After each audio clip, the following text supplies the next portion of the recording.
Hi, my name is Catherine Phoenix Hallam. I'm a pet professional coach and mentor, as well as being a dog behaviourist and trainer. I not only coach humans that have got dogs, that have got issues, but I also, in that way, as well as work on the dogs, obviously, as well as help other behaviourists and trainers to perhaps take on more complex cases or to improve their business from that perspective. So today, the talk is on separation anxiety disorder, which is quite a large topic. So this is a run through. There are practical processes at the end, but you need to understand what's going on with the dog first, and it's good to have sometimes some of the facts that affect the dog. Apologies, that's my French bulldog that's just having a moment. It sounds like something off of Star Wars. The topics are: what is separation anxiety? What is attachment theory? What is pet attachment theory? So that's us to the pet. Dog attachment theory, that's them to us. Dog behaviours that are seen or observed or not observed in the dog that's suffering from separation anxiety. Why does it happen? Obviously that links back to that. The myths, what won't make it worse. What works for cases with separation anxiety, so the magic, so the myths and the magic. Getting a dog, the reading list and the practical support. So, how many dogs suffer from separation anxiety disorder or distress? Well, it's quite a large number. 1.8 to 4.5 million UK dogs suffer from separation anxiety, and this can be from vocalizations, urination, defecation, and also going to destruction, unobservable behaviours on the dog being left alone. Separation anxiety is a dog's inability to relax when basically left by the main caregiver. What's interesting is the problem behaviours in a dog, 78% of them are linked to female owners. And with the inability to relax, there's an increase in cortisol, which again affects the longevity of your dog's life, and blood clotting. So the data, where do you and your dog fit in? Well, single owners have more separation anxiety with their dogs. Neutered males are more affected. SAD or separation anxiety may have mild behaviours such as panting, lip licking, restlessness for a short time, but also the more severe behaviours of the dog actually doing a considerable lot of damage to themselves in order to, and the property, in order to get out to the caregiver. Pongras et al. Found that there was more whining, and that was more of an indication of separation anxiety in dogs. Young dogs bark more, probably because older dogs have been trained. And the vocalizations happen within the first 30 minutes after departure, was a study by Rui et al. We don't sell dogs in pet shops here in the UK. However, pet shop bought dogs and rescue dogs are more prone to develop separation anxiety.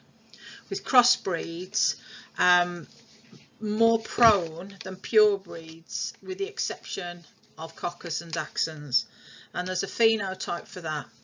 There was also evidence that says that 1 to 2 years of age is when the onset of separation anxiety distress happens.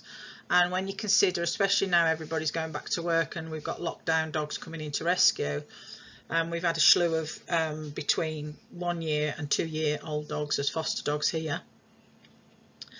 And it's when people are giving up their dogs as well. So again, fear period happens around this time, so it all has a knock-on effect with the dog. It's the second highest problem that's presented at vets after aggression. That because there's 9 million dogs in the UK, when I did this study or looked at the research for this presentation, that's 18 to 40% of the dogs. They can also suffer from it when they don't look like they are, so they can have higher cortisol levels, they can have a higher heart rate. We've already gone through what they can do. And one of the things with punishment and aversives, so it's the separation anxiety is based in fear, and this fear, what happens is by making them more fearful, you may be going there towards they're shutting down.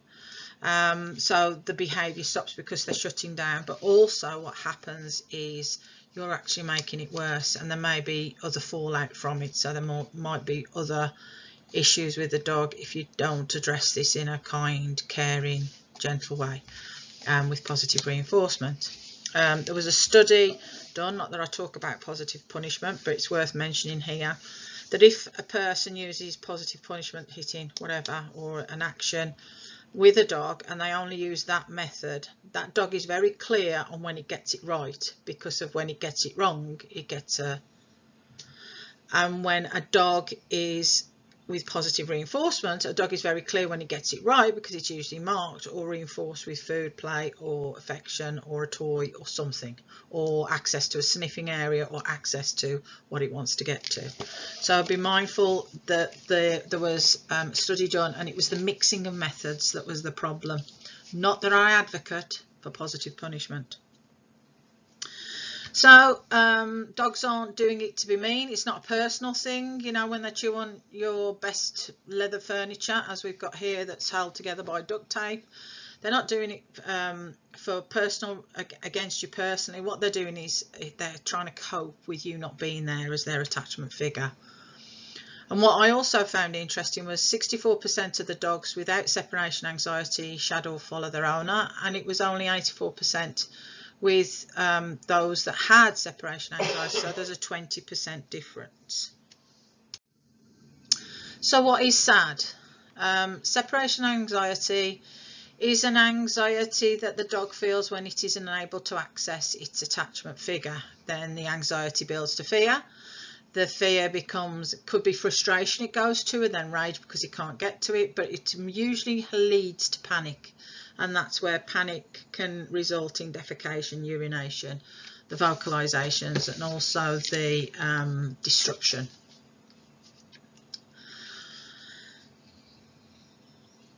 And also dogs can predict what we're going to do, so that they have a really good way of watching us. And this is where you have to sort of, there's nothing to see here, which is a training plan that I've put on star@adopt.org for you to download, which starts the desensitization program.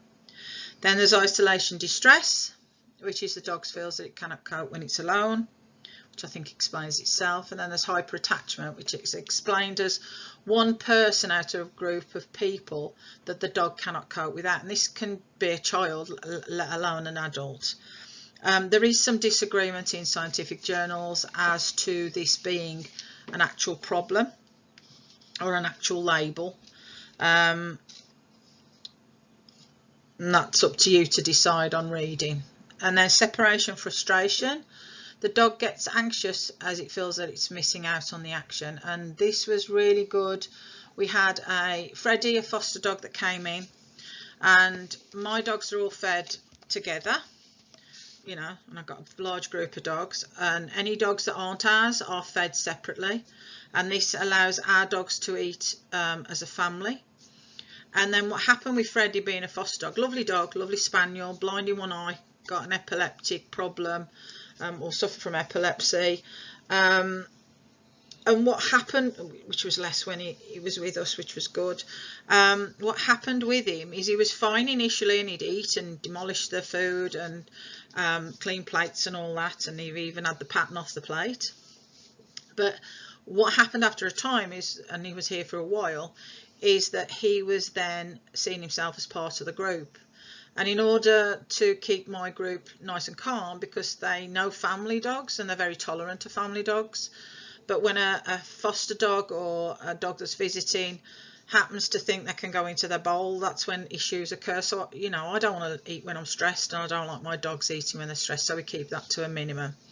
So with Freddie, what happened was I put him, you know, we're in an ex-council house, so we still got the coal house and the outhouse, but we don't put coal in the coal house, obviously. We might have to with the cost of fuel. But what we did was we put Freddie the other side of the gate, so he still felt as though he was part of the family group that was eating for breakfast, and then they do the scatter on the afternoon, so that wasn't an issue. So lovely puppy there. I think that's a Samoyed. I've got a couple of them. There's also barrier frustration, and barrier frustration is a dog that can't cope, that can cope when they can see you and not get to you, such as when there's a stair gate or the door, you're out of sight for a long time, and they can sort of hear you, see you, but as soon as you remove the choices and shut the door, that's when they have, you know, the separation anxiety meltdown. And for the record, as I've said, dogs are only doing this because they're trying to cope with it. Remember, dogs can only be dogs. They can't be cats, they can't be cows, they can't be sheep. So all the behaviours that the dog is displaying are very normal behaviours. And I tell this to the client, when I talk to my clients about this, I just say they're normal behaviours, but we find them inappropriate, and also we get frustrated with them as well. So there's there's a cycle, there's closing cycle, so there's a leaving cycle and there's a return cycle. And I see that as an infinity symbol, so you leave and then you come back and then you leave. But also there's the dog attachment to you and your attachment to the dog. So I work very much with that infinity symbol in life. But anyway, now the leaving, it's the first 30 minutes that have been shown in studies to be the most crucial. So once you can start getting your dog to 30 minutes, you know, as long as you don't go from 30 minutes to 3 hours, and you start building it up slowly, and then sometimes drop down to 20 and back again, so it's not there's no anticipation on when you're coming back, the better that's the key time that you've got to get sort of the dog used to being alone. Then the longer you leave a dog, and we know this when Paul and I go on holiday and we're away for 2 weeks, we come back and they're Looney Tunes for 10 minutes. Not a long time, but it's longer than they usually are, and there's more agitation because we're not there. Not that they've not been cared for and looked after and loved, it's just that mum and dad are back, basically, because I see myself as a dog parent, but we'll come on to the words later. Then, as I said, the longer time away means that there's more intense greetings, and if separation anxiety is truly very severe with your dog, I would suggest getting a behaviourist in, because you might miss some triggers and actually be reinforcing while you're trying to desensitise and counter condition. So on leaving the dog, there's two schools of thought. There's the school that says ignore the dog before going out, and there's the school that says fuss the dog before going out. Now, for some of my dogs, or for some dogs that I've worked with, fussing them before they go out has to be very low key, because they go from 0 to hero quite quickly. But ignoring the dog can also create stress, because they're not getting that tactile feeling and oxytocin dump, if you like, from you fussing them gently and quietly and calmly before you go out. So my advice is, as I said, ignoring the dog can create frustration. Fussing your dog before you go out can help with blocking that cortisol increase. So oxytocin and dopamine on the dopaminergic system actually help to offset that cortisol, so the cortisol can't increase as quickly. And what's very important is cortisol blocks learning, or slows learning down. So it's really useful to sort of practice that, you know, that dopamine oxytocin combo. It's like the perfect cocktail. So what do the scientists say? So we're going to the greetings now. There's anecdotal information, there's loads of information on the internet. You know, we're going now to appointments, or I'm going to appointments, and they've already done the research before I get there. Some of it's really good, others it's really poor, and others it gives an opportunity for discussion. So I look at this, even the scientists can't agree on, and the vet and the researchers and the doctors and all the rest of it can't agree on what's the best way of handling the greeting. So ignoring the dog can teach independence. Well, if I've been waiting for you to come home all day, I'd want you to pay me some attention. Ask Paul, he knows. But also it can create frustration, and then you get like displacement behaviours, and you may have other behaviours presenting because they're not getting what they want. Landsberg et al. Suggests ignoring them until the dog displays calm behaviours. Overall, also adds in talking and giving affection. And then Chirag Patel suggests training and strengthening an alternative antagonistic behaviour, and I think that's IMDT process 2. So you're working on you know, asking for that sit. Well, mine tend to do that anyway because that's what I work with, and they greet people differently. So they greet me differently to Paul and the family. My experience is be yourself, because at the end of the day you can't be anybody else. And if you're doing something that doesn't feel right, don't do it. In talking in rescue, and when people have gone to other trainers, which is fine because I can't get around the country all the time with what I've got here, and I was talking to Smudgy's owner, and she'd gone with a trainer, and the trainer was asking her to do these things to Smudge, and she didn't like what was going on, and she talked to me after, and she felt really bad and all the rest of it, and that's fine. Guilt has no place in training, to be fair, but you know, you listen to it as a concerned party. And my guidance to you is, if you're working with somebody and it doesn't feel right, it's not right. Or if they're doing something to your dog that you wouldn't do, positive reinforcement is the way to go forward. And there's studies to show how effective it can be compared to other methods. There'll always be the ones that do the pack leader or balanced, and that's fine. I understand all of the systems and processes, but for this, it's fear, and we want to reduce the fear and build confidence, and that's through certain things that we'll talk about in a moment. So when you do fuss your dog, make sure, we'll go further about the signal cue, put that cue, the signal cue, away.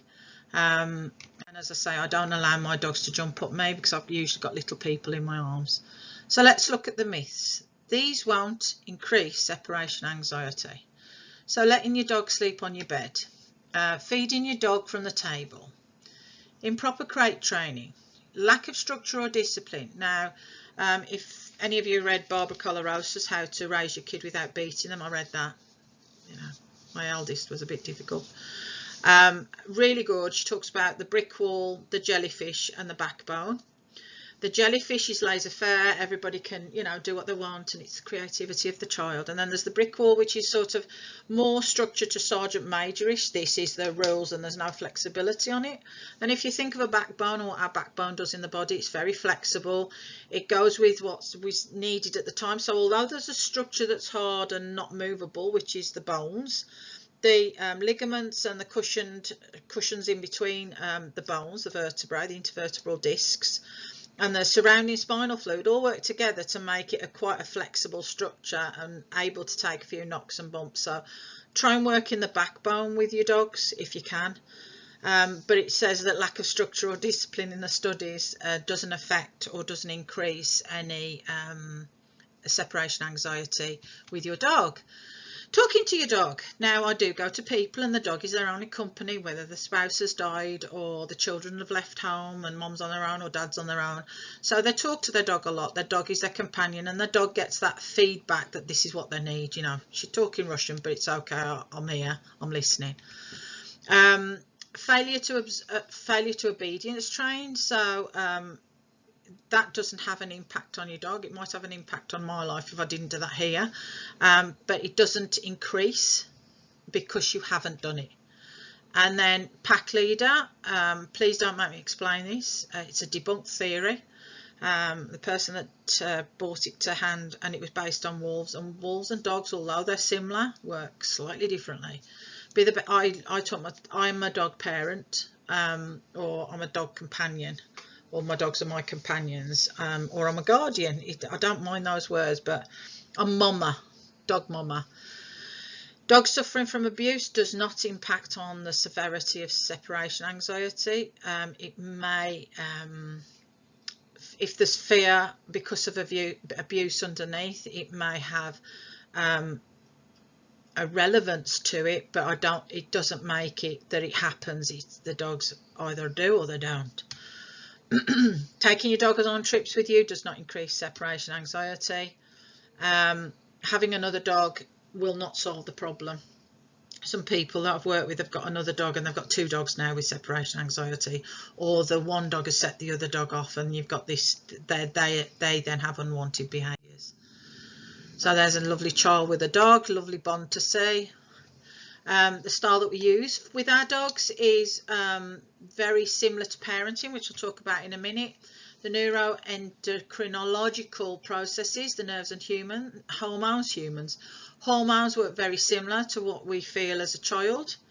And if I'm going out and my clients are talking about their fur babies, I just remind them that they've got teeth, they're fur babies, and they can do damage. But I'm not going to tell them that those their dogs are not their fur babies' kids, especially if they haven't had children, because they're in some ways a replacement for that aspect of their life, which is fine. And we've got friends that have had dogs and they are their kids, and that's it. So I'm not going to tell them different, because that immediately puts a wall up when I'm trying to get the dog and the owner on board for training, more the owner than the dog. So you can use words such as companions or guardians or mom, dad, it doesn't matter to me, as long as you understand there's a bond there. So let's look at attachment theory. John Bowlby, 1969, developed the 4 characteristics of attachment. He had 4 defining features: maintaining proximity, distress on separation, which is what we're talking about, safe haven, and secure base. So they all, if you're ticking all these boxes, the dog is and the human is happy. So if you look at the picture, you can see that, and I've had this a lot with my own kids, but also with the grandkids now, they hold on to one finger, or if something scares them, they retreat back to their safe, secure base, and then, or a safe haven, and then the secure base is something that they explore from and increase their interaction with the external environment, which is wonderful. And you can see that sometimes with some dogs, they come up and lick your hand, or we've got a couple, and especially Rotties, for me, because I've got a few Rotties, they nibble your fingers, and it's as though they're just checking in with you, but with their mouths. But it's nice, it's not a painful one at all. There's also that's me on the field with some of my dogs. It's an affectionate and persistent bond that we have with the animals, and it's subjective to many species, but it's very distinct, and it is not feeding or sexual in nature. It is literally a parental bond. It's bidirectional and continuous. So it's, again, that infinity symbol. Dog loves us, we love them. Da, da, da. There we go. That's my little grandson, Alexander, who is amazing with the dogs, and that's Misty as a puppy in Newfoundland. If we took that picture again today and Xander was the same size, she would be up to his head. She's a Newfoundland, and she's about 60 kilos, would you say? 60, 70 kilos, yeah. Yeah. And then what's wonderful is not only do we have a template that we use for future interactions, but and expectations, we also have the dogs do that. So they anticipate, and you know, the dogs, I know this when I go and I say I'm taking dogs for a walk. I've only got 1 walk a week now because I'm doing other things, and they know it's Auntie Catherine, and there's an excitement, or there's like it's like an anxious anticipation but excitement, because in the body it feels the same. And Stevie Guy went on about that yesterday, and I also did that in my first year of my 2nd degree. And anxiety, if you look at the symptoms of anxiety, it's very similar to falling in love, and I fell in love a few times, so I can say it is. So I actually put my hand up in class because I'm very polite, and I says that's the same symptoms, so it's the outcome with anxiety. So fall in love, you fall in love, and then there's like the more comfortable dipping that you've done. We're in the dip now, aren't we? We've dipped, dived and dodged. So yeah, Geringer talks about that they're learned, and we we use that as a template, so it's a little bit like you learn and then you expand on that. So, pet attachment theory. So as you can see, there's a group of, that's probably a visiting dog to a senior home. They are lifelong in there, and our attachment to pets is from childhood right up to the end of life. So it's a very strong attachment. It does overlap with the parental style, and it's supported by proximity from both parties in order to cope with their environment as well. So that's like, it gives an owner confidence sometimes if they've got a dog, and it's a way of meeting people without, you know, standing on their own.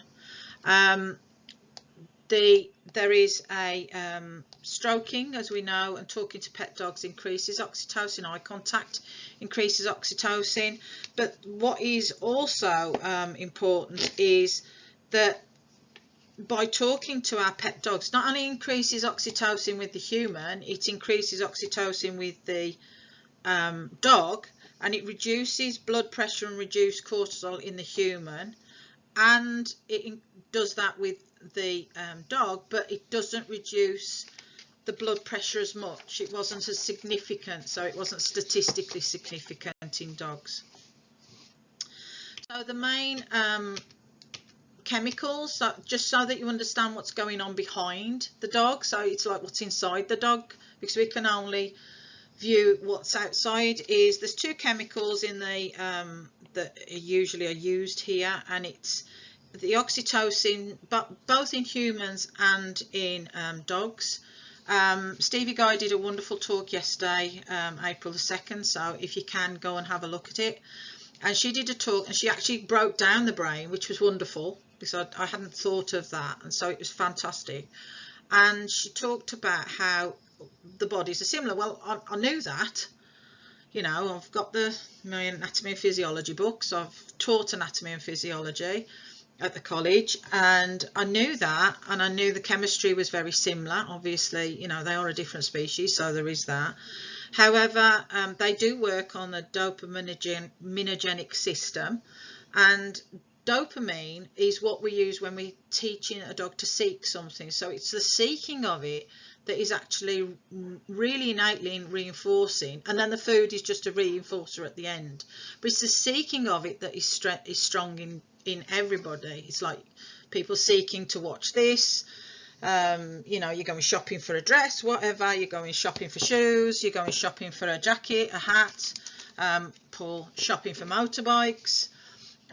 So it's that seeking is more pleasurable than the actual press the button and buy, which is, you know, what we do. So they work in tandem to create these seeking behaviours and strengthen the bond with us human, and we want to repeat those pleasurable interactions because it just feels good, to be fair. So then the dog's attachment, there's a lovely Harlequin Great Dane giving his mama jumping up. Wouldn't happen here because I don't allow it, and that's just me. So over the course of 40,000 years in some books, 32 in others, 15,000 to 40,000 in others, so over a very long time, a couple of millennium, dogs have been very successful. There are currently 1.4 dogs in the UK in 25% of the homes. That's a lot. So that puts numbers on it. They're very good at being part of our social group, and they see us humans as part of that social group for them. It came about initially because they protected us, and then we'd feed them and give them support, and then there was that bonding attachment. So if you look at it, you know, the dogs were outside usually, and then they came inside. If you look at movies, they sort of try and reflect that, the stray dogs, etc. So and over time we've then brought them into what they class as a very glorified kennel, which is their homes. Whoops, sorry. So the dog's physiology, a large proportion of their canine cortex and thalamus are devoted to auditory information. So they're programmed to be part of our family. Horwitz indicates that dogs inspect our faces, and Murtaugh suggests that they recognise a familiar scent profile, so that their physiology is built to recognise what is familiar as well as unfamiliar, but recognise what's familiar. So they're getting not just tactile, not just being with us, they're getting the fact, like my dogs are listening to me. There's 12 of them in this room. There's some in the kitchen because we've got the air conditioning on, because you know they like it cool, the snow dogs as I call them. So they're comfortable because I'm chatting, and you know they hear me chatting a lot because I'm on the phone with my clients, or I might be talking to rescue people or whatever. And sometimes I talk to my husband on the phone too. So they very good at discriminating cues from us, and they're also very good at anticipating when a reward will be coming or a reinforcer will be coming. And they're also linked to us. They share our experiences, our routines, and emotional synchronization. And you can see that when you're upset. If I'm upset, it's usually Bella that comes up and puts her head on my lap.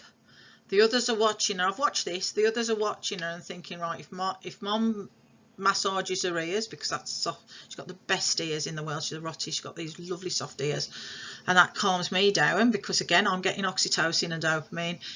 She's giving, and then she's getting a feedback because that feels good to her, and then it's like it's okay, mom's safe to enter into the arena of emotional instability at that time. Now what's interesting is all of these facilitate our attachment to them, and our attachment to them, and their attachment to me. As a note, with separation anxiety, or any dog that displays poor behaviour that we see it, remember that dogs can only do what they do when they're doing, because they're a dog. It's noted that Kiss et al. Noted that higher oxytocin was found in dogs that were perceived as easier to look after. So even when we've got a problem dog and we're coming home separation anxiety, we're actually not accessing what we could in oxytocin and dopamine either. So that oxytocin is really important in this instance, because it offsets the cortisol. Remember, it's like, stop right now, thank you very much.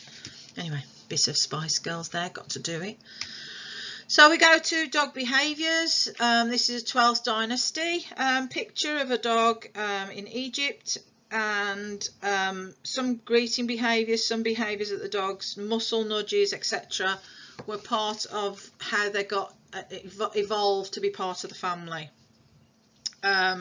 There's different ways that they're context specific. So some of the behaviours are within a context. So it might be that they're different to mom, they're different with dad. The motivation to greet you may be, and this is when you see older dogs, they're sort of, oh, I'm comfortable on the couch, you come to me. So the motivation to move is probably avoided because they're in pain, or they've got old bones, and I totally get that.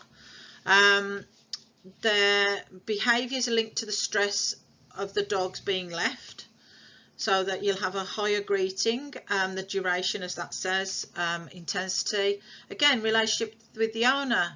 I've seen dogs that, you know, are crazy over dad, but it's like meh with mom, and vice versa. Or they might be meh with the owners, but they're crazy over the children. And I see that with Maya, our 2 tons of fun. Kids come in and she's absolute, and she still thinks she's the size of a Shih Tzu. And she's you know, a wide girl, being a newfie. So, and the different greeting styles, both you and the dog have different greeting styles, and the way you're tactile with your dog has an influence on reunion. And petting, if you're a petter, Paul's more of a stroker than I am. He just loves the dogs round him, and he'll stroke or he'll groom them, and that's rewarding for him, but it's also rewarding for the dogs.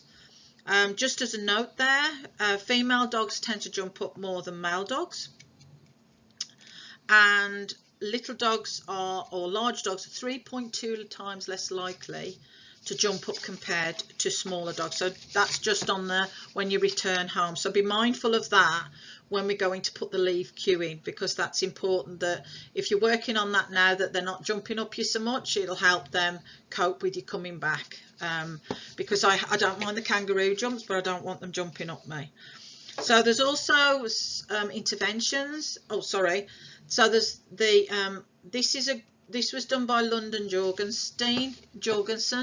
The top part of it is going on about this actual separation.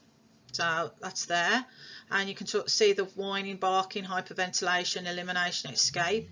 The second part was what I added when I was looking at the greeting, because I had to look at separation anxiety to look at the greeting, because I wanted to look at, there weren't many studies done on the greeting side of it, which I knew because of the work I had to do finding studies. And you can see on the second part, again, the lower part of the infinity, that's the returns and what happens post-return. So when we come back with our dogs, they're a bit busy for, say, 2-3 minutes, and then they settle down quite quickly, because in this house you're rewarded for calm, obviously. Oh, look at the spaniel. So how can we help these sad dogs? This is when we're starting to get into how we can start helping them. Be mindful of any changes in a dog's behaviour. Get them to the vets and do a rule out. And vets are usually good if you've got a good relationship. I am lucky that I know Caverns around here, both now, Willenhall and Ford Houses. St George's vets all over, because a couple of the vets I've worked with and they know how I work, so I'm really lucky there. It's hard sometimes to get the vets to trust you, but hopefully they feel I know what I'm doing, and I feel like I know what I'm doing, and if I don't know what I'm doing, I'll find somebody who does, you know, a man that can, or a woman that can, or a other. Rule out any other possible issues. They could be bored, or they also could need time alone. Sometimes we can have quite a bit going on with our dogs in that they need time alone. So gain more information on where to start with any behavioural plan for your dog. So you have to take metrics. So how long can the dog, so what's happening now? What can the dog cope with? What do you need to work on? So it's also a to-do list that will come out of here, and I'm not asking you to do hours and hours of training. That's not going to facilitate, and they've found that doesn't work. 3 times a week works really well, but I often find it's the little and often that does it, the boil the kettle training. And I work in sets of 5. So if I've got 5 rewards or reinforcers, which is a technical term, reinforcers, a bit of hot dog, and if you want to do a muffin test and find out what your dog will work hardest for, and what you can do is set up your muffin tray with different bits in, you know, and I've known dogs that will work for cauliflower. Mine probably wouldn't, but I do know that our lady who we lost a year ago, she would work for apple, and she would work really hard for the tops off the strawberries. Don't ask me why. She'd also work for cheese and hot dog and that, but she really, you know, if the kids had an apple, she was like, where is the bit that I get? So she really enjoyed her apple. So take the muffin, put little bits in. You can put scrambled egg. That's a bit messy when you go out, but you know, in the house it's fine. Hot dog, cheese, you know, ham, garlic sausage, sometimes something stinky, liver bread if you want to. There's lots of opportunities, and you could do lots of them. You could do 2 trays filled, and it's what the dog eats first, usually, unless they're a vacuum, that they'll work the hardest for. So, and then it's also important to set up your cameras. So they're really reasonable now. We've got rings all over the place, because obviously with the dogs, we want to see what they're doing when we're out, and a lot of times they're just sleeping while we're out working. You know, who's the boss here? Avoid being addicted to them. When we were away, we used to log into our videos, and I think the kids thought we were checking up on them. We weren't. We were just checking up on the dogs. Guides Honour. Supplements, UCalm, Serena, so these are other interventions. AO, Canine Calm, basically what they've got is tryptophan, and that works with serotonin in that, you know, bimble walks also increase serotonin, and what that does is help the body to settle. You've got to be careful though of the dogs that are sensitive to that, so just be mindful and perhaps talk to your vet about that. There's drugs from the vets, which is fluoxetine, clomipramine, also known as clomicalm, and there's also benzoids, but it tends to be these two that work on anxiety. Fluoxetine is usually for general anxiety, but it has been found very effective, and the dog can have that for life. So it's a bit like taking, if you know, and people are like, oh, I'm not medicating my dogs. I've had that in rescue. I'm not medicating my dogs. But you take a tablet if you've got a headache. You take an antidepressant if you're depressed. You take blood pressure tablets if you've got high blood pressure. So when you look at it, as my sister Sarah says, medications have been there and studies have been there for you to use. And a behaviour modification will be much more effective if you've got a dog on medication, if they need it. You know, the majority of dogs you can work with on a behaviour, but there might be some that are just like jangling at a different level, and they need to be brought down so that they can learn. Because if they're anxious all the time, they're not learning. Again, cortisol's high, adrenaline might be high too. Okay, and those are from the vets. Unless you live over abroad, and some areas you can get them over the counter. One of these things that you can implement is wrapping. A thunder shirt is something that you can buy, and that pressure reduces anxiety, and the studies have shown it does help really well. Again, if your dog's sensitive to noise or anything like that, or fireworks, you know, for fireworks season as we call it now instead of firework night, you need to start using these in August, the end of August. Put in your diary and just start using some of these then to prevent that. Adaptal is dog appeasing pheromone, which is a pheromone that the mother releases when they're suckling. Again, use that in the area. So if you're using a diffuser, use it in the area that the dog relaxes now. So you need to be mindful of where the dog relaxes now. And it helps the dog transitioning. Again, you might be using a couple of these. And I have found supplements, just to go back to that one supplement will work better with the dog. So Barney, for example, was better on AO Canine Calm, according to his mom. And then music. So music, Bowman et al. 2017. They found that soft reggae, so get your flowery shirts on, you know, start removing those hips, and soft reggae has been found to settle kennel dogs compared to other types of music and silence. And classical was then next, and I think reggae, because it's got that little soft lower beat, I think that's got something to do with it. It's like a rhythmical heartbeat, whereas classical can change the tempo a little bit more. Anyway, so that's my thoughts. I don't know whether it is, but that's what my thoughts are. So crates can be associated with great things. Some people don't like them, some people do, but however, if they're destructive and then they eliminate, a pen might be better. It's a bigger area, a bigger space. Yes, it does take up a bigger space in your home, but that might be better. Pop pole clothes in there with your scent on, and that offsets they've got something comforting, especially some of the breeds that are the mouthing breeds, like that like to take things like cockers, Labradors, things like that. Then, you know, holding and suckling. We've got a Rottie that suckles things and falls off to sleep with it in her mouth. It's usually the couch. Rita, our goat Rottie. Training, very important, and I'm not talking about hours and hours. You know, I'm not going to Crufts next year, although that's great if you are. Easy Peasy Puppy Squeezy by Steve Mann. Then he's got the Easy Peasy Doggy Squeezy.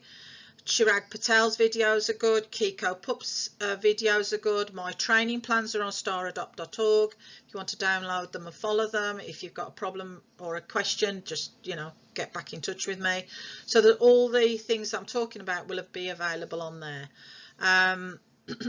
Basic training, again, a study was found that the walker and the person that does the training and the feeding was the one that the dog was attached to, but it was that there was a higher level of oxytocin in it. It was the one that Lucy and I looked at when we were back in the second year. I think it was one of our first things we did as a team, and that is really important to be mindful of. And I saw this when I did a pack walk.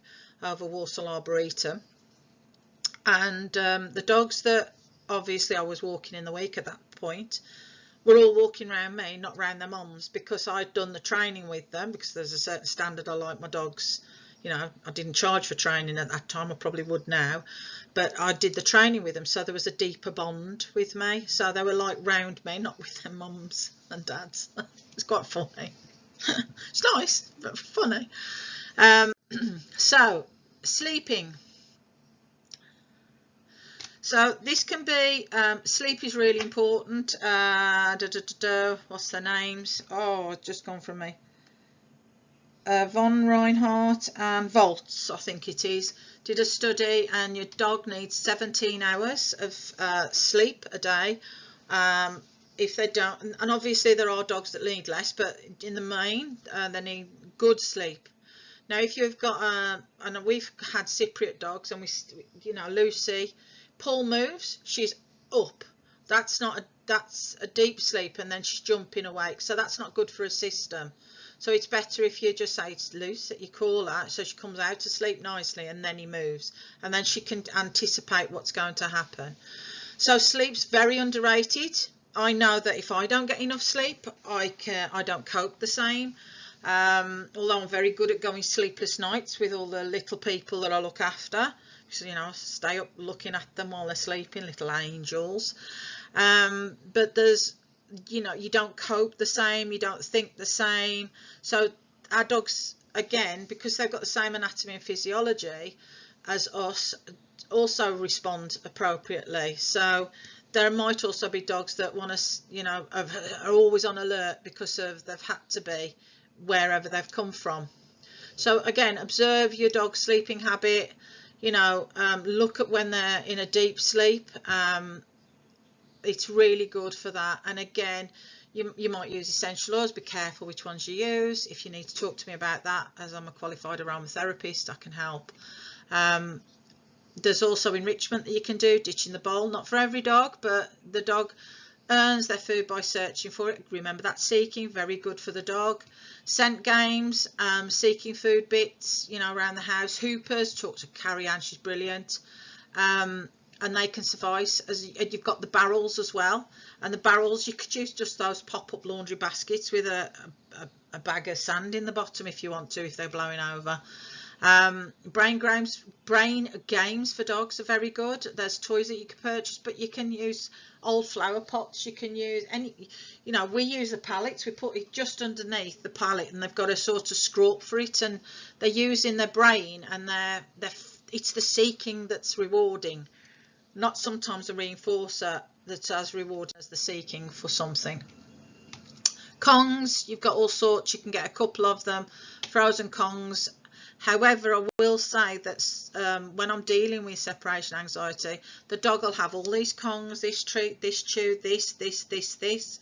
They don't eat anything until mum and dad come home, and then they'll demolish it because there's conflict in the dog. So be mindful of that as well. It's not what you're doing is wrong, it's just that the dog's still conflicted. So that is also a good sign to note in your little diary. Okay, so let's get ready for the magic. Lovely Dalmatian there, reminds me of Purdy, who's gone to live with Cherry in Warwickshire with her on the chicken ranch.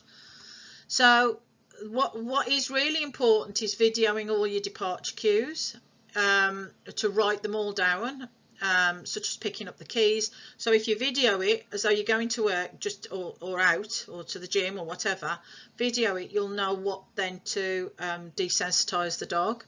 So use each departure cue and then work on going to it, and just look at the nothing to see training plan, because if I went through everything here, this would take weeks.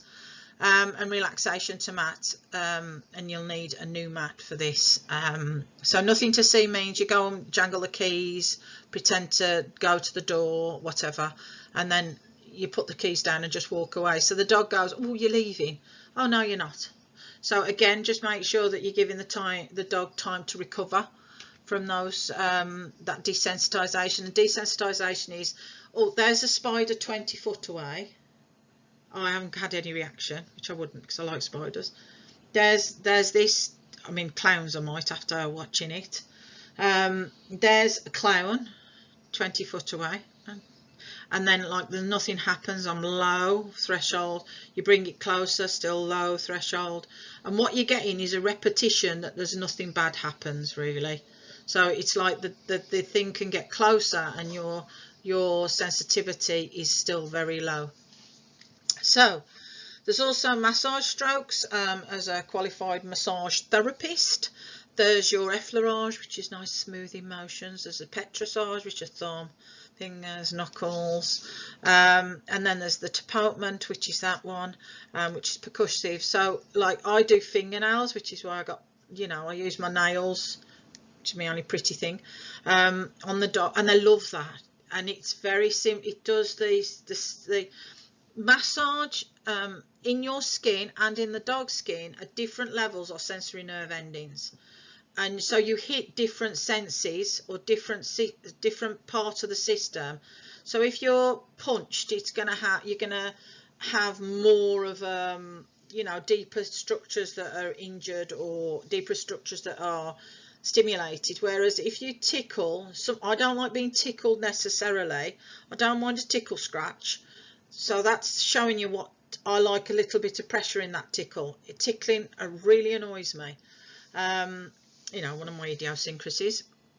Dogs like some of them like a certain pressure, and you'll know from their reaction to you which pressure they like. So nice gentle massage releases oxytocin, offsets cortisol, and it's also part of you, so they seek it more. So you know, you pull it back, and that's how I work with my foster dogs. They pull back, they come in for a bit more, so I do a bit more, so it feels good, but they've got to seek it. So you've got that sort of ebb and flow, leave and return. On return, greet your dogs in the normal way, keep it calm. That's how I do it, but you know, you be you, but don't forget we've got to put the leave cue away when you come back.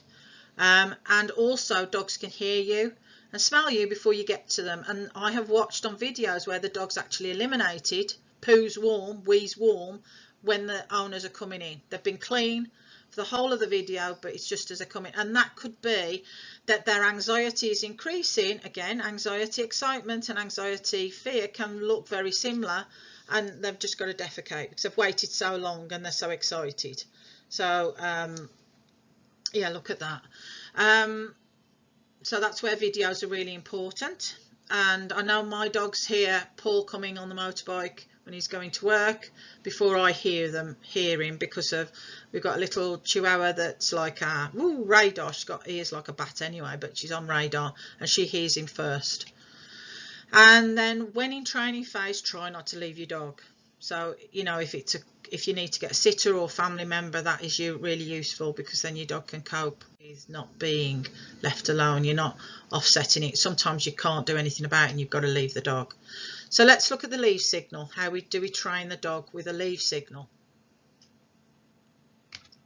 So once we've established the foundation, so you know, you're down, you stay, your mat work, dog is comfortable, you start to introduce the signal, and this can be something as simple as something I made earlier. I don't know whether you can see that. Can you see that? So a statue that comes out and goes away, or, and we've got loads of these because we've got loads of little, it's a little 20 years old, that one is, but I still like it because it's really good. So that one, so you can use something on the door handle like that. You could use a scarf, you could use even a necklace if you wanted to. I'm sorry, a bit of fluff on my face. You could use a necklace, so that there's just a signal to the dog that is when you're leaving. But we have to train it first. No good putting it up, the dog won't know what it's for. A piece of cardboard has been used before, so this is important, and it should not be seen when you're at home. So again, it goes in a drawer and it only comes out when you're going. Settle the dog down as you would with your foundation exercises. Introduce a signal by placing it at your chosen place, which is usually by the door. Then ignore the dog. Again, depending on the time, the dog builds this up from a few seconds to a few minutes. During this time, no fussies.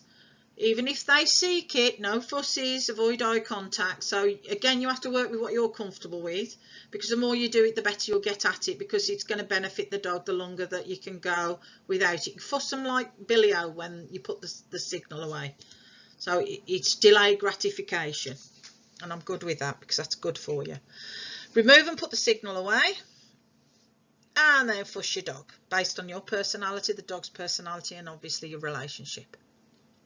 Then you're going to practice this over the next few days, until the dog knows what that signal means. It means that there's now the fuss factory shut, basically. Fuss factory's open, fuss factory's shut. You've got to be very careful how you say that. And then make sure that you don't always increase it on a line, that you're changing it. So sometimes it's 1 minute, sometimes it's 3 minutes, sometimes it's 2 minutes, sometimes it's 1 minute, sometimes it's 6 minutes, so that the dog doesn't anticipate when it's going to go, when the thing's going to go away. Once the dog and yourself feel comfortable and you feel as though you're dancing with your dog, literally, then what you can do is you can go live. Oh, and that dog looks like Riley. Lovely. Going live with the leaving cue. So you've done the desensitisation to all the items that you're going to use, and they're all packaged up as much as you can the night before, so you're going to just grab and go. You've done the counter conditioning, which means that you've used classical conditioning, which is associate food reward with a behaviour. And you gain the behaviour more frequently, and initially the dog doesn't know what it's for, but after time and repetitions the dog does. That's very simple. You've done your desensitisation of all the items, you've done your counter conditioning, and then what you're going to do, you've popped your Alexa on. Remember, don't pop it on before you leave, otherwise it becomes a trigger. So it has to be popped on, perhaps while you're going up and getting changed, or brushing your teeth. And make sure that if you brush your teeth, it's part of your triggers that you're desensitising. So you have to brush your teeth and then stay. Gently stroke your dog if you want to. You can just get up and leave. And with mine, because there's a fair few, I might stroke a few if they come up. They watch me go, and I've watched them in the video. They watch me go, they check that the car's gone, and then they go and get on the couch.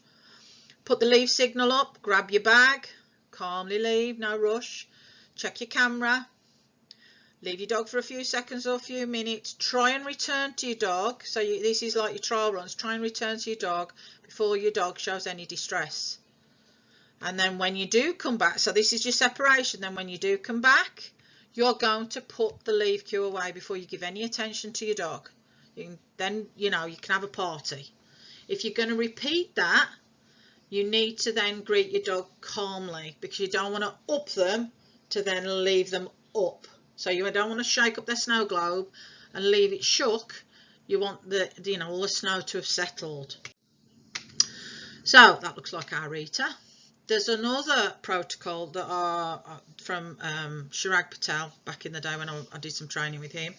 And the bed is the relaxed place, and they're in control of your leaving. So if you can do this with someone, it helps first. There's a new dog bed. Usually has to be new one, so there's no association. It can be a quilt, it can be a towel, it can just be a fleece blanket. It can even be a fleece jacket if you want the dog to rest on a fleece jacket.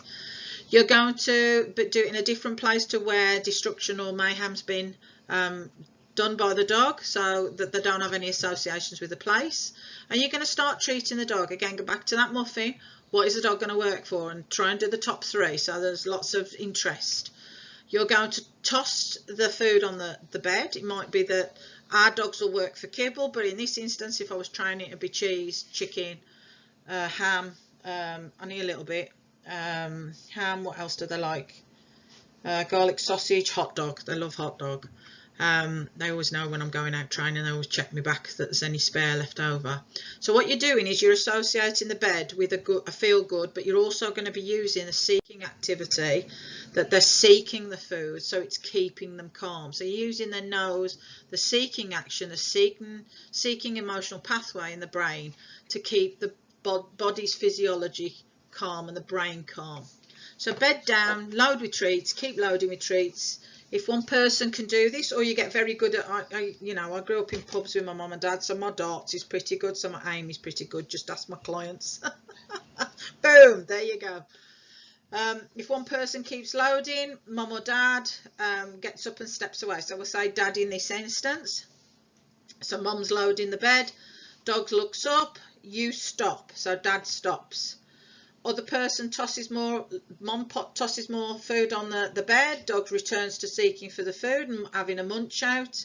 Dad moves a little further away. Dog looks up. Dad may move closer. tosses more food. Dog returns to looking for the grub. That's fine. Key to go. Dad moves away again. The dog starts then to move off the bed. And what happens then is Dad stops and returns towards the bed. And then you start it all over again. So what's happening is I mean, if you're on your own, you just have to be very good at throwing food on the... But what happens then is you've got food on you. So it's easier to start with 2 people with this one. And then you start the process again, and make sure that you show the dog different aspects. So if you do one side of the room one day, one side of the room the other day, and then you show different aspects of yourself, so side, front, other side, works well, so that you're proofing the behaviour as you're going along. So what's the learning? The dog has control of you leaving. And this uses, as I've said, a very strong behaviour pattern called seeking. We use this a lot in changing dogs' behaviour. The only criteria with any cue sensitivity reduction is patience and time. This is not resolved overnight. This is not resolved. So when people say, how long will it take? How long is a piece of string? How hard are you going to work? How many reps are you going to do? I don't know. I don't know the people. So I found that most of my clients work on a 2-week basis. Every week can be too much, unless it's something that, you know, they're getting that improvement. Can you come next? You know, we shunt it up a bit. So that's fine. But I find 2 weeks. And then with separation anxiety, it might be first 2 weeks for 2 or 3 appointments. And then it may be that as we extend out the program, those go to once a month for, say, 3 or 4 months. So again, I don't do one-offs, I do programs. I do the consultation, assessment, observation and training, and then I go into, and all of that time I'm on hand via WhatsApp during business hours. I'm on WhatsApp or on email. It tends to be WhatsApp a lot, in order to give support to my clientele. So please be mindful that if you find it difficult, access a good behaviourist, you know, that knows what they're doing. There are SA pros, separation anxiety pros, and they've trained with Julie Naismith, but there are behaviourists that have worked with this. This is one of my niches, due to my dissertation being based on this. So I did a lot of studying, a lot of research, a lot of talking to people about their dogs and the absence. So these are the foundation exercises you'll need: eye contact and check-in. Again, I'll update this when I load it up to Star, or I ask Anna to do, because she's the webby person. Reflex to name, there's hand touch, there's sit, there's down, there's stay, and there's relax to mat. So all of that's there, and I will also put those 2 protocols on there. I'll write those up. It might be tomorrow or Tuesday by now. Resources that are good for, you know, just general reading. There's a talk by Roman Gottfried from the States, that I did on separation anxiety and looking at, you know, the trauma of the dogs and, you know, the fear of the dogs. There's Be Right Back by Julie Naismith, I've already mentioned. There's the Canine Separation Anxiety Workbook. Anybody can do it, but I find O'Hare's is a harder read than most. It doesn't flow for me, his books, or, you know, and they're good books. I use them as resources, but they're not like Ha and Campion. I read from start to finish. Psychology of the Human Animal Bond, I read from start to finish, and Treating Separation Anxiety in Dog, start to finish. So there's some books I find that are dipping, which we all do. I'm sure we all have our favourite authors, and then there's other books that I use as a resource. And then there's other books I read from start to finish because I just, you know, find that their writing speaks to me. So if you want to know, you know, if there's any questions, get in touch with me. That's great. You can either get in touch by messenger on both my business page or my personal page. A lot of it, people get in touch with me personally because I tend to do a lot of things public on there. You can also get in touch with me via these mediums. So there's my email, there's my phone number, and then that gives you the link there. So if you want to, on the PDF document that goes with this. And then if you are a trainer or behaviourist and you want to see where I got my information from in the main, you can, if they're different coloured, it was just for me. And then there's all of So there you have it. That's my take on separation anxiety, distress disorder. Thank you for giving me your attention, for the hour that this has taken. If you need to get in touch with me, go back to the slide or the point, or I can put that below in the information. If you want to be mentored and coached by me, again, it's the same contact number, and I can get back to you with a program that suits you and what your goals are and your time allocation, as well as your financial situation. Okay, thank you very much, and you have a great day. Bye bye.